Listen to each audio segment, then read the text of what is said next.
네, 오늘은 지난주에 이어서 사탄의 계략 두 번째 시간을 같이 갖도록 하겠습니다. 저희가 이 시간을 갖는 이유는 적을 알고 나를 알면이라는 테마를 통해서 우리를 쓰러뜨리려고 하는 사탄을 어떠한 정책 그리고 또는 어떤 계략을 가지고 사용하는지를 우리가 알면 그 계략에 넘어가지 않고 적어도 우리가 은혜 가운데 가려고 하는 길을 막는 것을 충분히 이겨낼 수 있지 않을까 생각해 봅니다. 자, 창세기 3장 14절에서 15절 말씀을 우리가 같이 함께 읽어보도록 하겠습니다. 여호와 하나님이 뱀에게 이르시되 네가 이렇게 하였으니 네가 모든 가축과 들의 모든 짐승보다 더욱 저주를 받아 배로 다니고 살아있는 동안 흙을 먹을지니라. 내가 너로 여자와 원수가 되게 하고 네 후손도 여자의 후손과 원수가 되게 하리니 여자의 후손은 네 머리를 상하게 할 것이요 너는 그의 발꿈치를 상하게 할 것이니라 하시고. 아멘.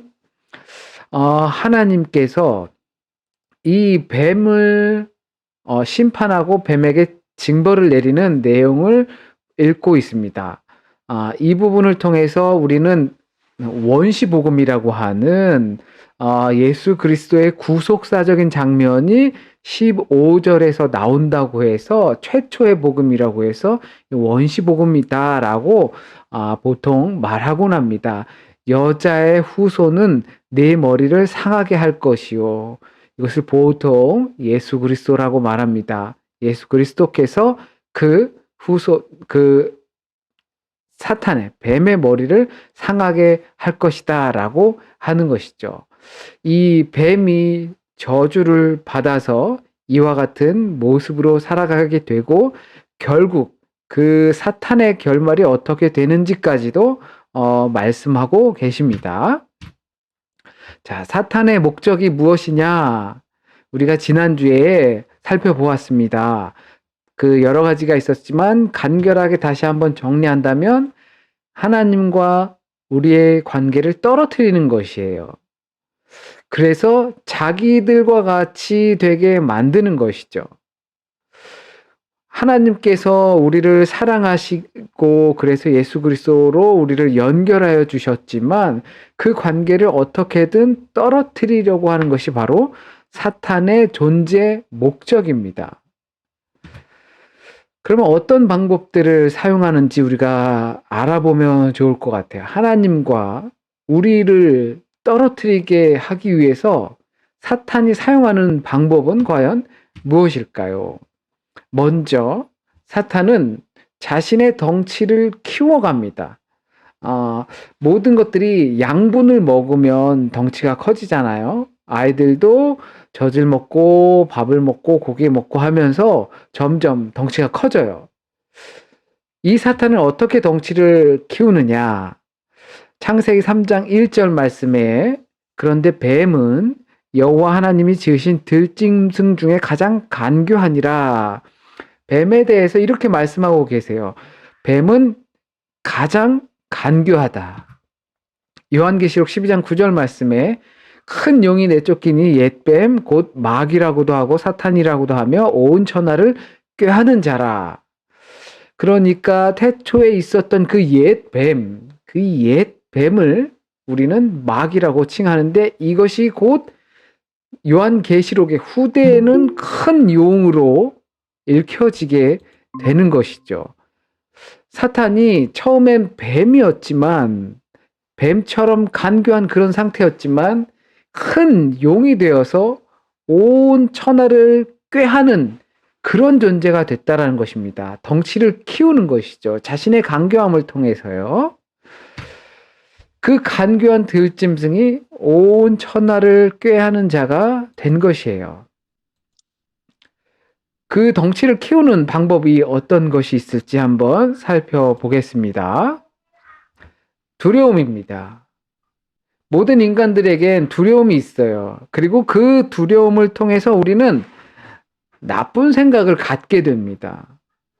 염려되고 두렵고 걱정되는 게 있다 보니까 그것을 통해서 우리는 나쁜 생각, 부정적인 생각, 안 좋은 생각, 미워하는 생각, 이런 생각들을 갖게 되는 거죠. 그를 통해서 우리는 죄를 짓게 된다라는 것입니다.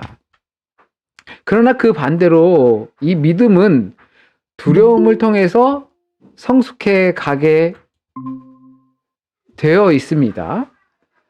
그래서 두려움을 통해서 성숙되어지고 우리를 거룩한 길로 인도하게 되는 것이죠.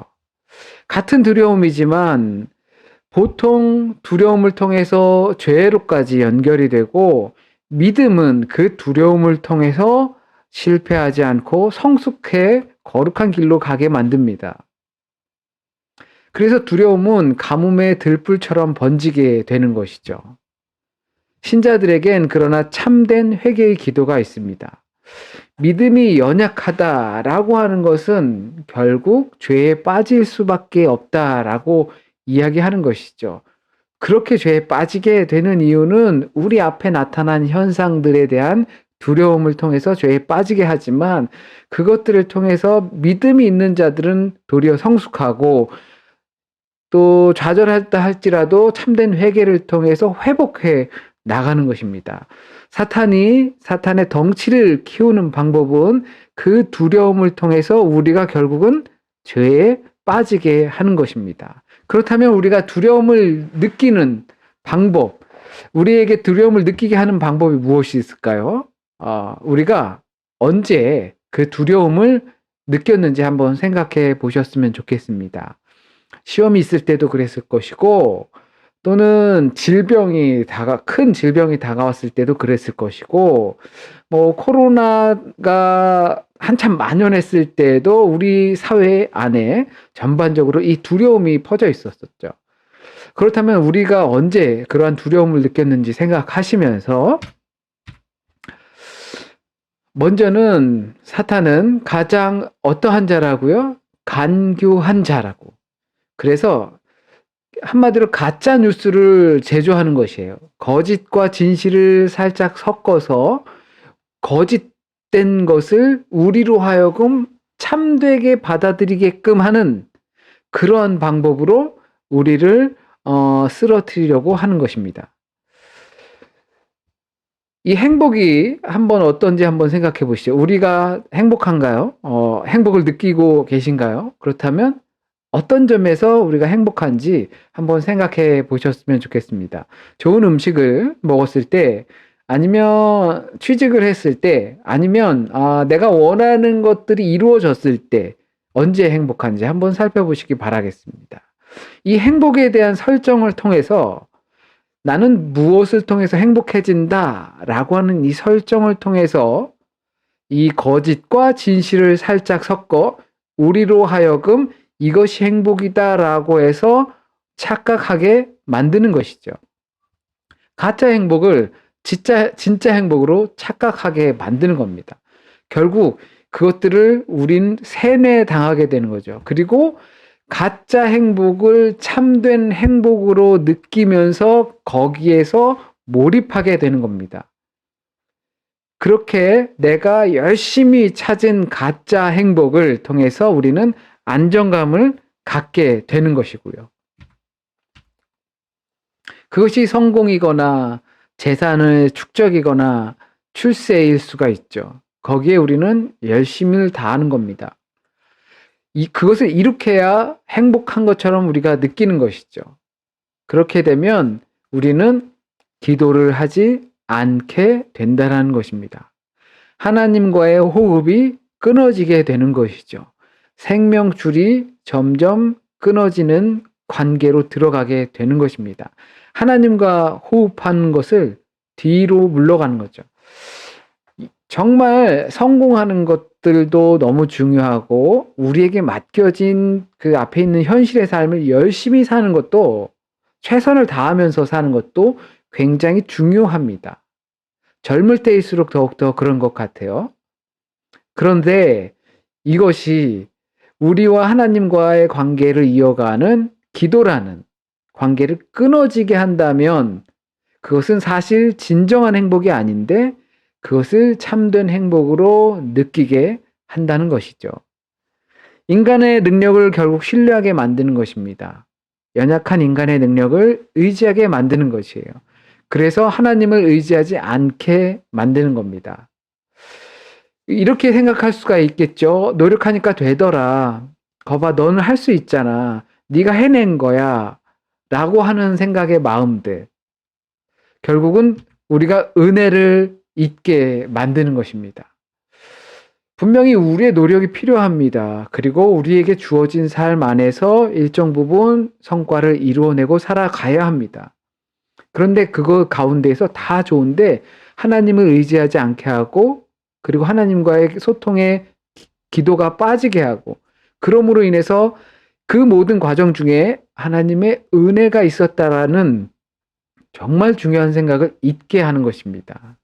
이것이 거짓과 진실을 살짝 섞어서 우리로 하여금 거짓된 것이 진실된 것으로 알게 하는 것이죠. 또한 자아입니다. 우리 자아를 통해서 우리가 두려움을 느끼게 하는 것이에요. 이것은 모든 것이 나의 것이다 라고 생각하는 기본적인 생각이죠. 자기를 지극히 사랑하는 거예요. 자기중심적으로 사는 거고. 그 반대로 있는 것은 이제 내려놓음이라는 거죠. 나 자신을 내려놓는 겁니다.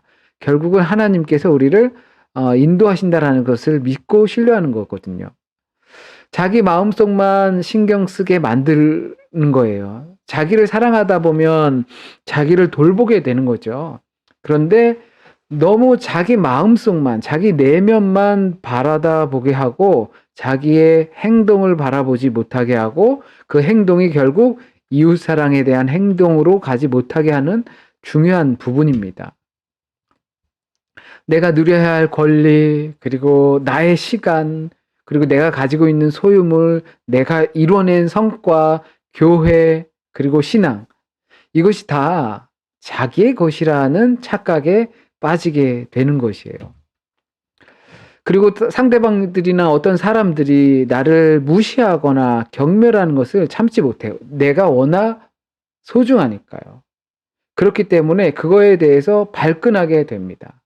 그렇게 발끈하게 되고 하게 되면 파괴적인 행동이 나올 수밖에 없는 것이죠. 나를 왜 무시해?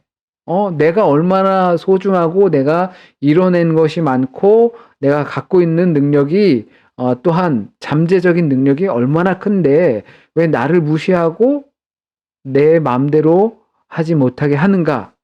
라는 부분이 우리를 파괴적인 행동으로 나오게 만든다는 것입니다. 사탄은 우리를 너무나 지극히 사랑하게 만드는 거예요. 너 자신은 소중해. 이 세상에 하나밖에 없는 존재야. 근데 이것은 하나님께서도 우리에게 그렇게 하시는 말씀이에요.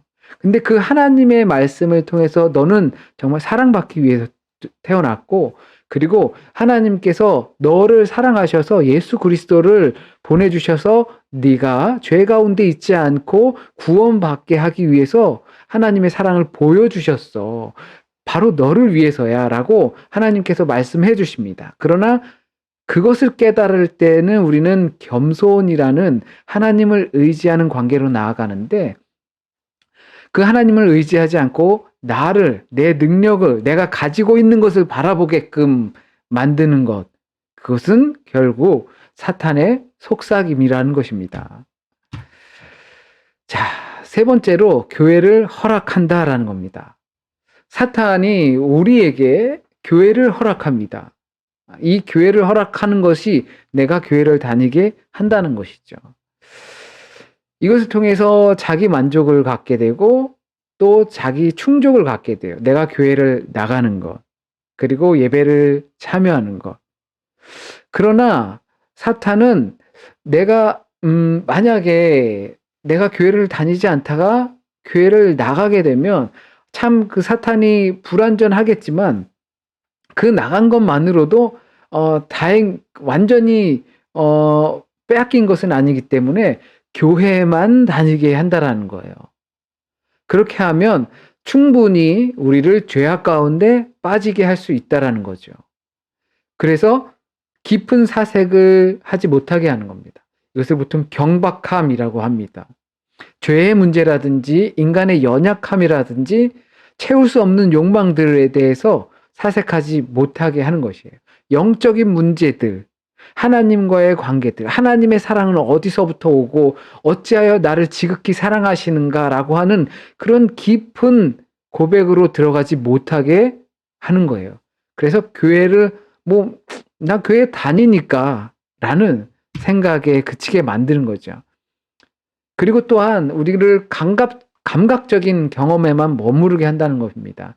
내가 느끼는 어떤 예배를 드리고 또 찬양을 드리고 하면서 내가 느끼는 감정들에만 머무르게 한다는 겁니다. 그래서 나타나는 현상들이 보이는 것이 다 전부라고 생각하게 하는 것이죠. 그 경박한 수준의 신앙에 머물도록 하고요. 그래서 그냥 기도하고, 그냥 성경 읽고, 그냥 노래하고, 그냥 교회 출석하고, 그냥 봉사하게 하는 겁니다. 내 안에 계셔서 일하시는 그 하나님을 발견하지 못하게 하는 거죠. 이미 하나님께서 우리 안에 계시지만 그것을 더 깊어지지 못하게 하는 겁니다.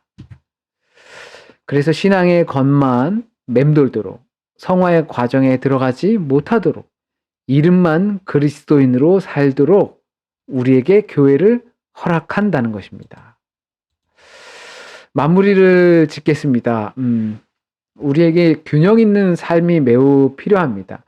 우리가 사탄에게 빼앗기지 않고 또한 하나님을 더욱더 의지하고 사랑하면서 살아가는 데 있어서 균형 있는 삶이 매우 필요합니다. 그것은 내가 언제 무엇으로 행복한지를 구별할 수 있어야 된다고 생각합니다. 내가 행복할 때 그것이 하나님으로부터 온 것인지 아니면 내가 그냥 나의 만족으로 이루어진 것인지 우리는 그것들을 구별할 수 있어야 됩니다. 또한 그리스도인의 소유를 분별할 수 있어야 합니다. 우리가 가지고 있는 것들이 정말 나의 것인지 아니면 주님으로부터 받은 것인지 그것을 분별할 수 있는 능력이 우리에게 필요합니다. 또한 우리 경박한 생활로부터 구분을 해야 합니다. 우리가 신앙생활을 하면서 신앙생활 하는 것으로 만족하는 것이 아니라 신앙이 생활이 되도록 교회를 출석하는 것으로 만족하는 것이 아니라 날마다 우리에게 숨결과 같이 말씀해 주시는 그 주님의 음성으로 더 깊이 들어가고 우리의 삶이 그 영적인 삶으로 옮겨질 수 있도록 우리가 노력해야 되는 부분이 분명히 있는 것이죠. 그러나 사탄은 우리를 그 길에서 막는 거예요.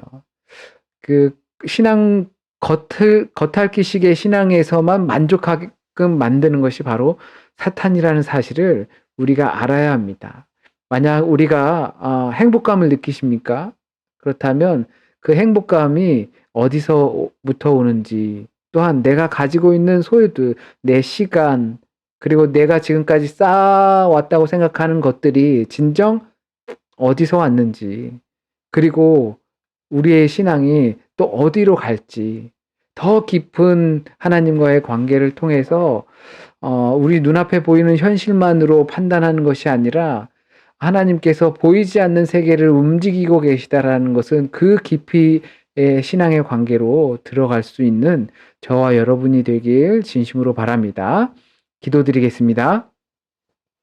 하나님, 오늘 우리에게 함께 말씀을 전해주신 것, 그 전해주신 말씀을 통하여서 우리가 분별할 수 있고 구분할 수 있고 또한 구별할 수 있는 신앙의 삶으로 되어지길 진심으로 소원하고 바랍니다.